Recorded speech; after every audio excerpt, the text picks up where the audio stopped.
The Syrian government calls upon the UN Security General to shoulder its responsibility to prevent any aggression on Syria.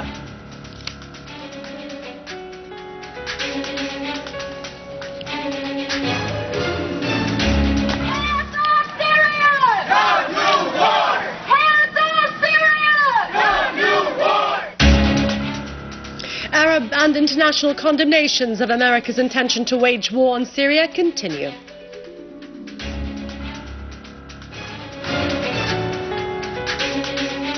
Our valiant armed forces defeat terrorist gangs and impose a military siege on the Damascus countryside.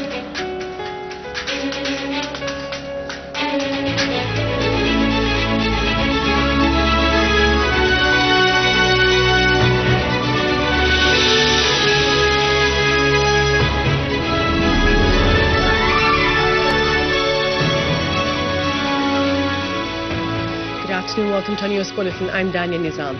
Syria's permanent representative at the UN, Bashar al-Jafari, sent two identical letters to the UN calling upon the UN Security Council to preserve its role as a safety valve, preventing the disruptive use of force outside the context of international legitimacy. He asserted that the Syrian government warned more than 1 year ago against the serious risks of the use of chemical weapons by terrorist groups. Syria also warned the Secretary General and the Security Council against the activities of such groups. He added that Syria asserts once more that it has never used chemical weapons. On the contrary, it took the initiative of calling upon the Secretary General to form a team of scientific investigation of the use of chemical weapons in the town of Khan al-Asal last March. As Jafari pointed out that the Syrian government is keen to protect the safety of its people and to preserve its sovereignty and independence. 12 terrorist members of Jabhat al-Nusra. The chairman of the Iranian Shura, Majlis Ali Larijani, asserted that the American preparations to wage war on Syria would fail before the will of the people. He has said the US and Britain continue their moves to wage war on Syria in spite of the failure of their plots before the UN Security Council and the rejection of any military move against Syria by the British House of Commons. He added that several countries in the region pledged to America that they would bear the cost of the aggression in collaboration with the Israeli intelligence. This means that most countries of the region have become war merchants, calling for aggression on Syria. They could not change the situation through dispatching terrorists and weapons to Syria. Therefore, they appeared from behind the curtain and assumed the role of aggressors in the arena. Egypt reasserted its attitude of rejection any military action by the US and its allies against Syria. The Egyptian Foreign Minister Nabil Fahmy said in a TV interview that Egypt rejects the use of military force against Syria. He pointed out that the American arena has borne the burden of war against Iraq and Afghanistan. Therefore, Obama resorted to the Congress in order to protect himself. Al-Azhar Mosque expressed its strong rejection and condemnation of Obama's intention to wage war on Syria. Al-Azhar stressed in its statement that the Syrian people have the right to self-determination and to choose their own rulers freely and with full transparency. President Nicolás Maduro of Venezuela asserted that America's intended military aggression on Syria would be a criminal act. He asserted that the plotted wars to plunder the wealth of nations can never be just or necessary. The people of the world should spread peace. He pointed out that the intention of the American president to usurp the role of the UN and to pass judgment on the Syrian government puts the world in a difficult position. Nobody should violate the international norms and mechanisms. Otherwise, war and destruction will be the result against this world. British Foreign Secretary William Hague stressed that the British government respects the decision of the House of Commons as it won't support the US in a military strike against Syria. The British House of Commons on Thursday rejected a memorandum submitted by the government of David Cameron to justify a military strike against Syria in a setback for the Prime Minister, who pledged to submit to the will of the House of Commons.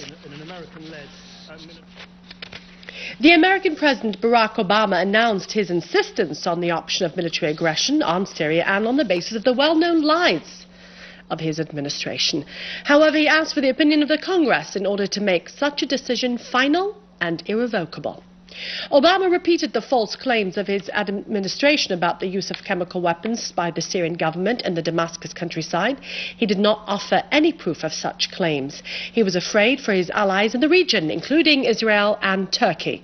Yet he considered events in Syria a threat to America's national security. He said the U.S. should make a military move against certain targets in Syria. He claimed that his intervention would not be open or long and that no land forces would enter the field. He would not wait for the resolutions of the International Investigation Committee in its report. In Homs's countryside, the Syrian Arab army eliminated an armed terrorist group and injured the rest between the two villages of El Salim and Tel Khazna in El Mashrafa area as the army seized a communication device, ammunition, including sniper bullets. In India, the students, the Syrian expatriates and several academics, party leaders and citizens participated in a solidarity rally with Syria against the threats to launch an aggression against it. The participants denounced the American Zionist interference with the Syrian issue, stressing their rejection to any aggression against Syria. The protesters shouted slogans against the Zionism and the United States. For his part, the Vatican Pope Francis announces a fasting day all over the world for peace in Syria. Abbiamo potuto vedere anche nelle terribili immagini di questi giorni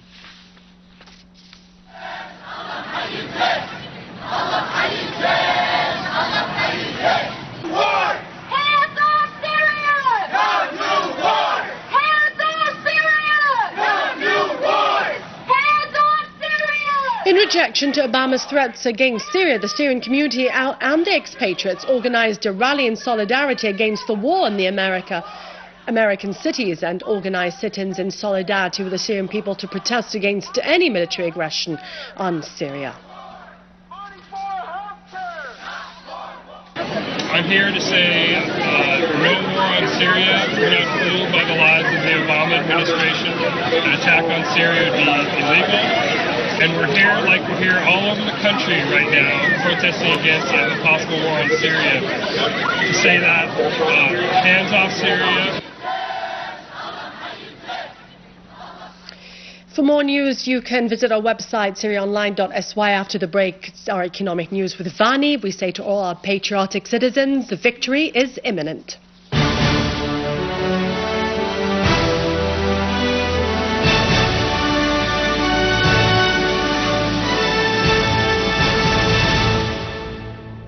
Good afternoon. The General Establishment of Civil Aviation finished the studies and draft projects to allow licensing private aviation companies. On the other hand, the establishment is currently providing the emergency airport needs to ensure their work and to provide the services for the citizens.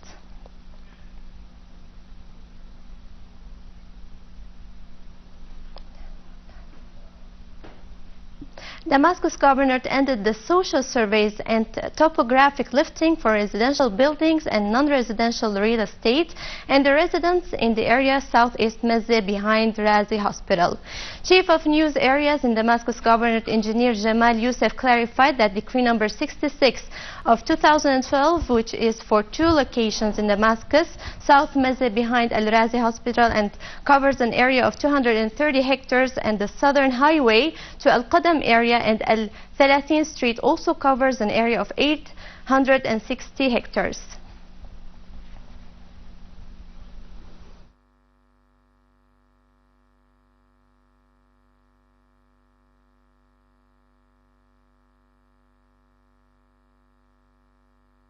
لأنه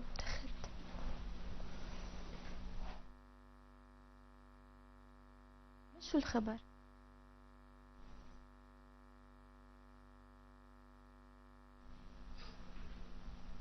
The Al-Suwaida branch of the General Establishment of Storage and Marketing started distributing the plastic boxes on the Farmers Association to use them in the marketing process of the apple crop during the current season.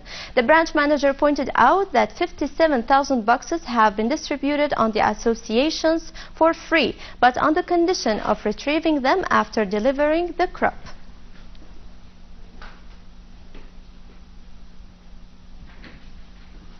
The Daraa branch of the General Establishment of Consumption asserted that the branch is providing foodstuffs and a wide variety of commodities to cover the citizens and market needs in competitive prices to intervene positively in the market. The branch manager highlighted that the prices of the establishment's foodstuffs are less by 15% of the market.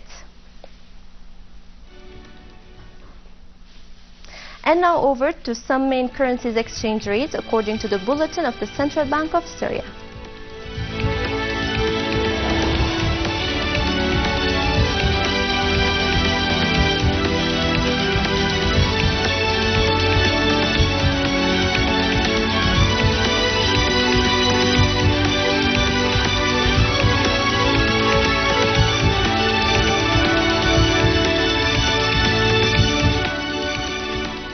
And with this conclude our news. Thank you for watching and goodbye.